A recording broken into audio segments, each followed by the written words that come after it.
마태복음 5장 7절. 긍휼히 여기는 자는 복이 있나니 그들이 긍휼히 여김을 받을 것이며. 현대는 PR 시대입니다. 어떻게 하면 회사를 잘 알릴까?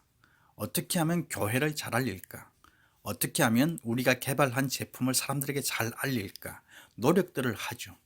또 음악을 하는 사람들은 악기를 다루거나 노래를 통해서 자기가 음악하는 사람이라는 것을 알려줍니다. 또 요리를 잘하는 사람은 요리를 해서 그 요리를 가지고 나는 이런 요리를 잘하는 사람이다 알려주죠. 우리가 신앙인으로 고민해야 될 문제가 있는데, 그것은 나는 내가 하나님의 자녀됨을 어떻게 알릴 수 있을까? 천국 백성된 나 자신을 어떻게 알릴 수 있을까? 나는 구원받은 사람이라는 것을 어떻게 보여줄 수 있을까 하는 거죠. 우리 그리스도인들이 그리스도인됨을 세상 사람들에게 알리는 방법은 한 가지. 우리 안에 천국 백성의 특징이 있으면, 우리 안에 하나님 나라의 성품이 회복이 되면, 우리 안에 잃어버렸던, 죄로 인하여 빼앗겼던 하나님의 성품이 회복이 되면 그것으로 우리는 하나님 나라 백성이라는 것을 세상 사람들에게 알릴 수 있다는 것입니다. 내가 얻은 구원을 무엇으로 증명해 보일 수 있을까요? 예수님께서 공생의 사역 첫머리에서 말씀하시는 8가지 복, 곧 하나님 나라에 사는 자들이 가져야 할 8가지 성품. 우리는 내 안에 맺어지는 그 성품을 통해서 내가 하나님 나라의 사람이라는 것을 알릴 수가 있어요. 지난 시간까지 우리는 4가지 성품을 묵상했어요. 그런데 이 8가지 성품은 둘로 나눠 볼 수 있는데, 하나는 하나님과의 관계에서 끝없이 우리 안에서 맺어져야 될 것입니다. 제일 먼저 심령이 가난한 사람이 되는 것, 자신의 연약함을 인정하고 전적으로 그 하나님을 의지하게 될 때 우리의 심령이 가난해질 것입니다.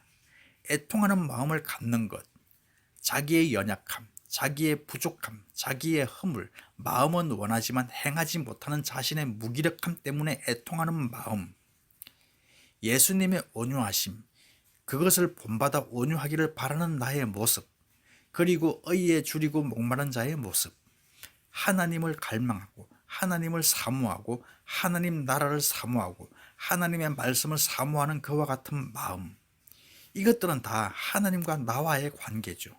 내가 하나님을 바라볼 때, 하나님께 내 마음과 생각을 집중할 때, 하나님과 깊은 영적 펠로우십을 가지며 살 때 우리 안에 맺어지는 성품입니다. 저는 우리 모두가 하나님을 사모함으로, 하나님을 갈망함으로, 하나님의 생각으로 날마다 그 심령이 채워지기를 축복합니다. 자, 오늘부터 살펴보게 될 2번째, 나와 다른 사람들과의 관계에서 내가 나타내야 될 성품, 내가 보여줘야 될 성품, 그것이 긍휼히 여기는 마음, 자비를 베푸는 마음, 청결한 마음, 화평케 하는 마음, 그리고 의를 위해서 핍박을 받는 것을 의미합니다. 저는 오늘 5번째, 우리가 맺어야 될 천국 백성의 특징인 자비, 또 다른 말로 긍휼히 여기는 마음에 대해서 함께 묵상하고자 합니다. 먼저 오늘 본문 말씀 7절을 다시 한번 읽어보겠습니다.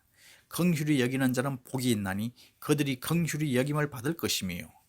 이 말씀을 읽기 쉽게 번역한 다른 여러 성경들에서는 자비로운 사람, 친절과 자비를 베푸는 사람, 남을 불쌍히 여기는 사람으로 기록하고 있어요. 자비를 베푸는 사람은 복이 있다. 이 긍휼과 자비는 거의 같은 뜻을 가지고 있어요. 먼저 우리가 이 긍휼, 자비를 생각할 때 우리는 하나님을 묵상해야 합니다.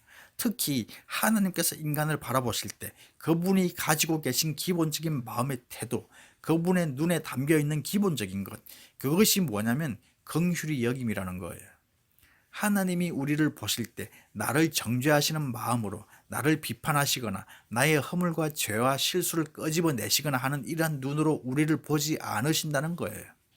만약에 하나님이 그러한 눈으로 우리를 보셨다면 우리는 언제나 하나님 앞에 기죽은 자로 고개도 들지 못하고 숨도 제대로 쉬지 못하고 엄청난 긴장 가운데 하나님을 볼 거예요. 그런데 하나님은 기본적으로 우리가 허물이 많지만, 실수가 많지만, 범한 죄를 또 짓지만 우리를 정죄의 눈으로 보지 않으시고 긍휼의 눈으로 보신다는 거예요. 그래서 사도 바울은 에베소서 2장 4절에서 하나님을 긍휼이 풍성하신 하나님이라고 설명하고 있어요. 예수님은 또 어떠실까요? 예수님께서 제자들을 보실 때, 그리고 당신 주변에 수많은 사람들이 같이 있었어요. 그들을 바라보실 때 예수님은 언제나 이 두 가지 눈을 가지고 보셨어요. 첫 번째는 믿음의 눈이었어요. 그분께 필요가 있어서 찾아오는 사람들, 병 고치기를 원하는 사람들, 무언가 예수님께 도움을 구하기 위하여 찾아온 사람들에게 항상 예수님은 믿음이 있는가 믿음이 없는가 그것을 보셨어요. 내가 자신의 병을 고칠 수 있는 하나님이라는 것에 대한 믿음을 가지고 있는가? 그것이 예수님의 최고의 관심이었어요. 예수님은 지금도 우리를 바라보실 때 우리 안에 진짜 믿음이 있는가? 그것을 주의 깊게 보신다는 사실을 기억하십시오. 두 번째, 예수님이 가지셨던 눈은 긍휼의 눈이었어요. 하나님 나라가 무엇인지 모르고 사는 백성들, 구원의 진리가 무엇인지 모르고 사는 백성들을 볼 때마다 그들을 정죄하거나 비판하거나 비난하지 않고 그들을 긍휼히 보셨어요. 마치 아비 없이 사는 불쌍한 자식을 보듯이 예수님은 인간을 그렇게 보셨다는 거예요. 이게 긍휼이죠. 긍휼이란 상대방의 입장에서 생각해주는 태도죠. 긍휼이란 불쌍히 여겨주는 태도, 상대방의 입장에 서서 생각해주는 태도, 이것이 긍휼입니다. 우리는 성경 말씀 속에서 이 긍휼의 아주 좋은 모델을 하나 발견하게 됩니다. 누가복음 10장 25절부터 37절까지에 보면 예수께서 참된 이웃인 누군가에 대해서 말씀하시면서 선한 사마리아 사람에 대한 비유로 설명하셨어요. 그 선한 사마리아 사람의 마음, 그의 생각, 그의 행동, 그의 태도가 긍휼이 무엇인가를 우리에게 설명해 주는 거예요. 자, 이 긍휼이란 뭘까요? 첫 번째, 긍휼은 대상이 누구냐를 따지지 않고 베풀어 주는 것을 의미합니다. 유대인과 사마리아인의 관계는 원수의 관계죠. 특히 유대인들은 사마리아 사람들을 죄인 취급을 했어요. 그리고 그들과 대면하는 것을 부정한 일로 여겼어요. 얼마나 사마리아 사람들을 기피했는가 하면 그들이 예루살렘에서 갈릴리로 여행을 떠날 때 사마리아를 통과하면 지름길이어서 빨리 갈 수 있음에도 불구하고 그들을 피하기 위해서 더 많은 시간이 걸리는 길을 택해서 갈 정도로 사마리아 사람들은 유대인들로부터 엄청난 무시와 질시를 받고 사는 자들이었어요. 이유는 그들이 경건한, 거룩한, 흠이 없는 백성들이 아니라는 거였어요. 북쪽 이스라엘 아수르에게 침략을 받아서 아수르 정책에 의해 모든 사마리아 사람들이 정략 결혼을 했고 국제 결혼을 했어요.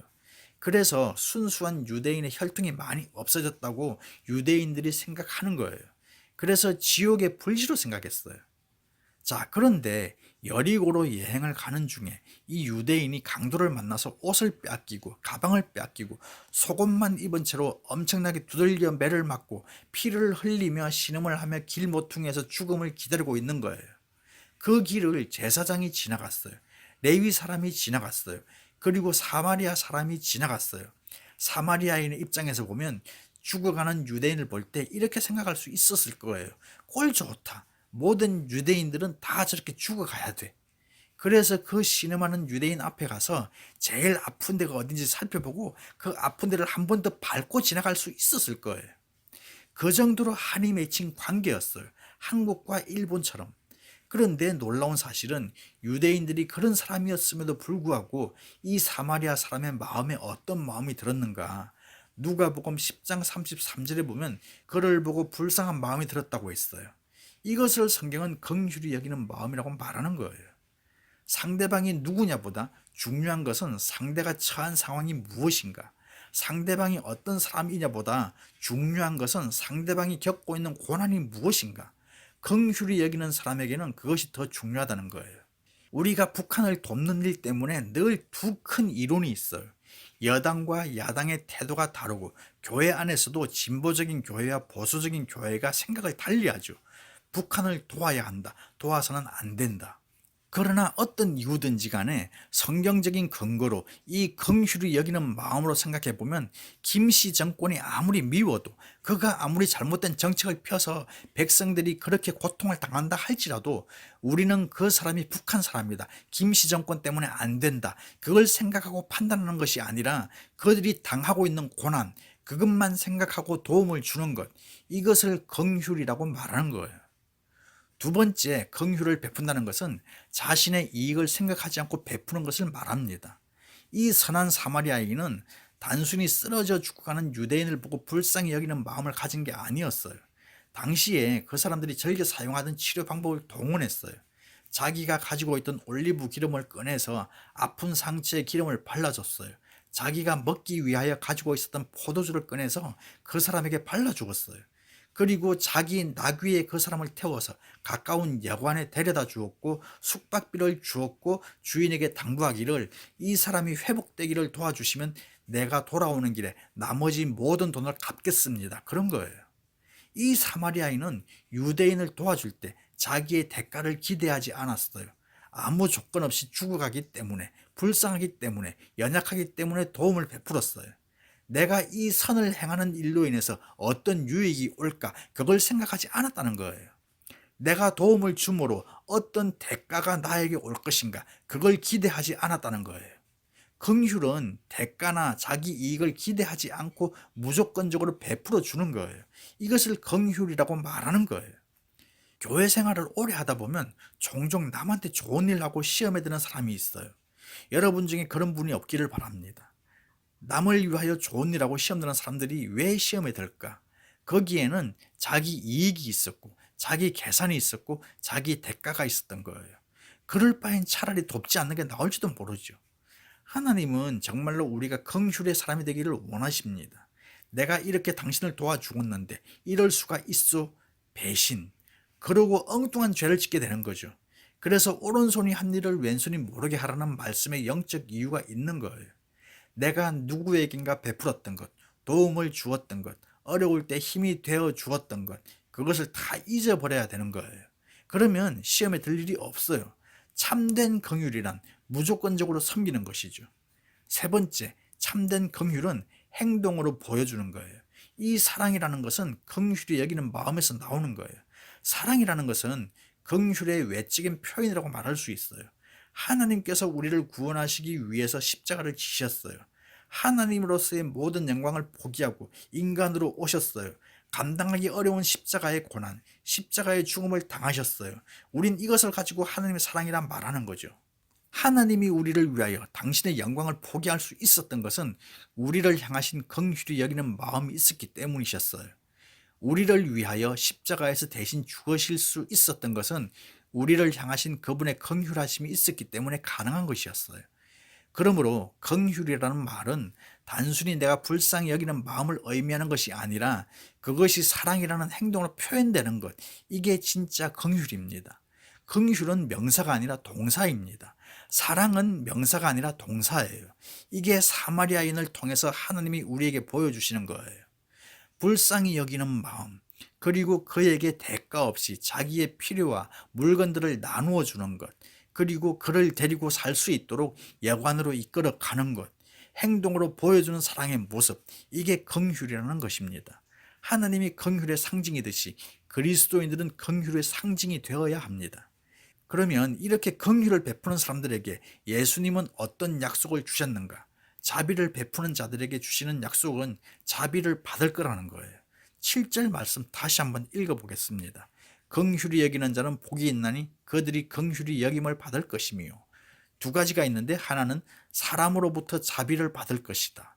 내가 누군가를 불쌍히 여기고 누군가를 위하여 사랑을 베풀면 하나님은 내가 그와 같은 위기, 어려운 상황에 있을 때 다른 사람을 통하여 긍휼을 받게 하신다는 거예요. 다른 사람을 통해서 자비를 받게 해주신다는 것입니다. 이게 천국의 모습이죠. 두 번째, 하나님께로부터 자비를 받게 하신다는 거예요.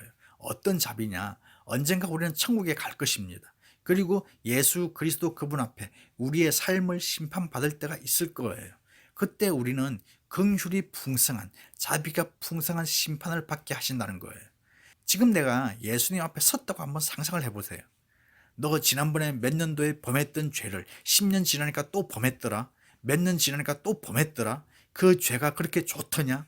아, 물론 너 천국은 가. 그렇지만 너의 삶을 내가 볼 때 너 진짜 형편없이 인생을 살았어. 이렇게 하나님께서 우리의 죄와 허물을 덜쳐내면서 내가 너 같은 인생을 구원한다고 했던 게 참 실수지, 뭐 이런 얘기를 듣는다면 천국 가서 어떻게 하겠어요?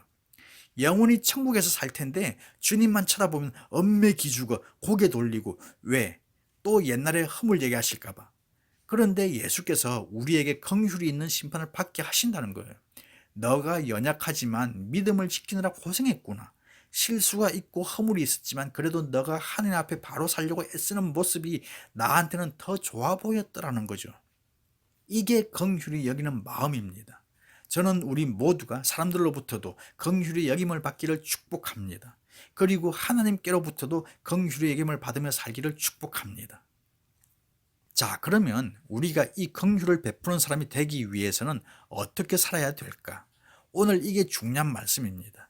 긍휼의 사람이 되기 위해서 우리들 자신의 영성을 훈련하는 게 필요한데, 그 첫 번째, 내가 항상 긍휼히 여김을 받고 있는 사람이라는 것을 잊어서는 안 된다는 거예요.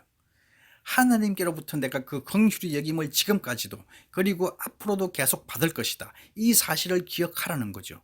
내가 실수가 있어도 그 실수 때문에 하나님은 나를 멀리하지 아니하시고 그래도 나를 사랑한다고 말씀하시고, 내가 죄를 지어도 너 꼴도 보기 싫다고 하나님의 고개를 돌려 거부하지 않고 다시 일어나라, 우리에게 재기할 수 있는 기회를 주시고, 지은 죄를 또 지었어도 그런 우리를 거부하지 않고 다시 일어서라, 넌 할 수 있어.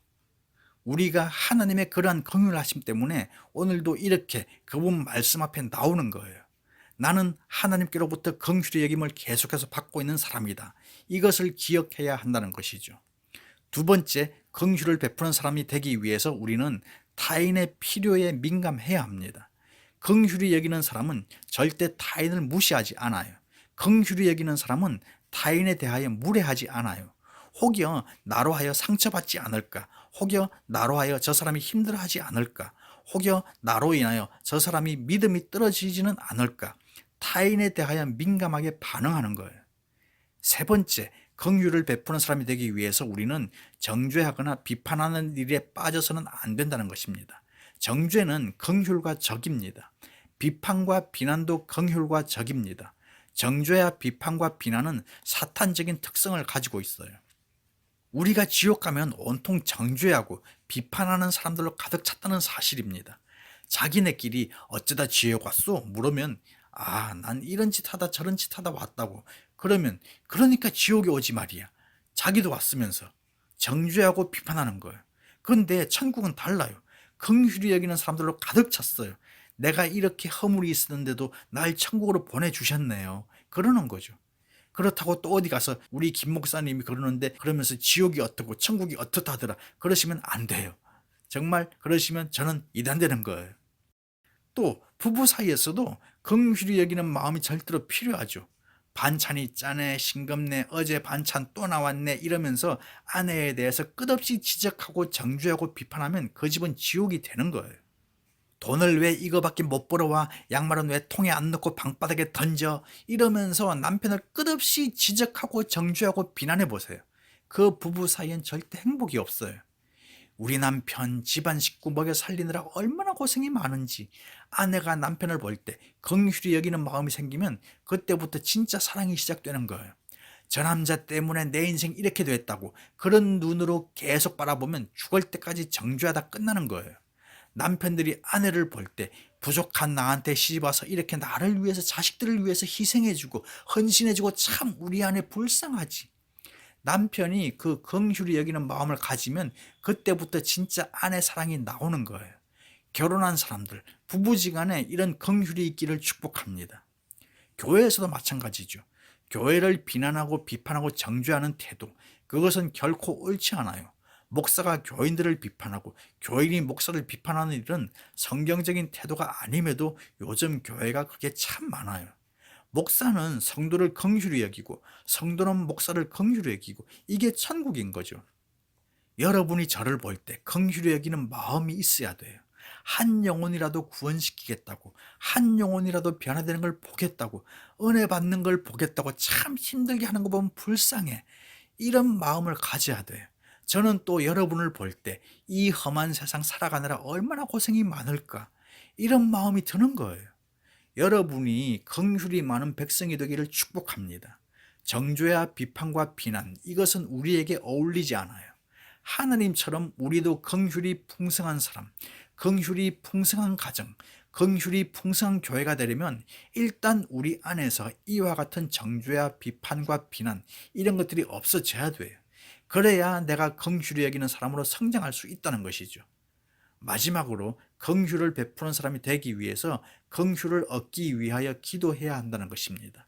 내 마음에 어떤 사람을 바라볼 때 미움으로 채워져 있지 않고 그 사람을 긍휼히 여기는 마음으로 채워지도록, 원수 같은 사람을 볼 때 계속 그에게 복수해야겠다는 생각이 아니라 어쩌다 저렇게 일을 저질렀을까, 그 인간을 불쌍히 여겨주는 마음, 이것은 기도를 통해서 하나님이 우리에게 주셔야만 얻을 수 있는 거예요. 더 이상 내 안에 미워지는 사람이 없고 미움의 대상이 다 긍휼히 여기는 대상으로 바뀌어질 수 있도록 기도가 필요한 거예요. 성경에 보면 몇몇 케이스들이 이 긍휼히 여기는 마음을 가지고 있는 사람들이 있어요. 사울과 다윗을 비교해 보면 다윗은 언제나 사울을 볼 때 긍휼히 여겼어요. 자기가 억울하게 위협을 당하고 죽임의 위기를 겪고 그 고난의 10수년의 세월을 보냈지만 다윗은 그 사울을 보복하거나 복수하고 싶거나 미워하지 않았어요. 어쩌다 사탄에게 사로잡혀 저렇게 행동을 할까? 다윗은 사울에 대해 늘 긍휼히 여김이 있었던 거예요. 그렇기 때문에 사울이 죽었다는 소식을 듣고 그가 기뻐하지 않고 오히려 슬피 울며 금식을 했던 거예요. 우리에게 이 다윗의 긍휼이 필요합니다. 요셉과 그 형제들의 만남을 보세요. 감당하기 어려운 형들의 배신, 그것으로 그가 온갖 고생 끝에 낙이 왔지만 그 형들을 만났을 때 그의 마음에 복수하고 싶은 마음이 얼마나 있었겠어요. 그런데 요셉의 마음에는 그 생각보다 그 형들을 불쌍히 여기는 마음이 더 컸다는 거예요. 그들이 궁중에 와서 자기들이 요셉을 팔았기 때문에 우리가 지금 이런 위기를 당하고 있다고 자기네끼리 서로가 안타까워하는 모습을 보고 요셉에게는 눈물이 나온 거예요. 형들이 불쌍해서. 미워할 수도 있지만 저렇게 감당하지도 못할 일들을 저질렀던 그 형들의 심령이 불쌍해서 요셉은 눈물을 흘렸던 거죠. 우리 안에 이 요셉의 긍휼이 있기를 축복합니다. 누가복음에 집 나간 아들의 이야기가 있죠. 자기 재산 다 미리 상속을 받아서 가지고 나갔는데 가진 거라곤 자기 몸 하나 겨우 지탱하고 있는 것뿐 아무것도 없이 그가 다시 집으로 돌아올 때 아버지는 그 아들을 비난하지 않았어요. 정죄하지 않았어요. 거 봐라, 아버지 뜻 어기더니 네 꼴이 그게 뭐냐, 책망하지 않았어요. 내 아들아, 사랑하는 내 아들아, 내가 잃었다 너를 다시 찾았다 그러면서 잔치를 베풀어 줬어요. 이 아버지의 긍휼, 그것이 우리 가운데 있기를 축복합니다. 예수께서 우리를 보실 때마다 긍휼히 여기고 있다는 사실, 그것을 기억하십시오. 그래서 예수님께 가까이 나가는 일에 여러분의 과거 때문에 멈추지 마십시오. 어떤 실수 때문에, 죄 때문에 멈추지 마십시오. 주님은 우리가 허물이 있음에도 불구하고 그것에 구애받지 않으시고 우리를 사랑하십니다. 우리를 영접하십니다. 우리를 귀하게 여기십니다. 우리와 늘 가까이 지내기를 그분은 원하십니다. 그리고 그 예수님의 긍휼이 여러분에게도 있기를 주님의 이름으로 축복합니다.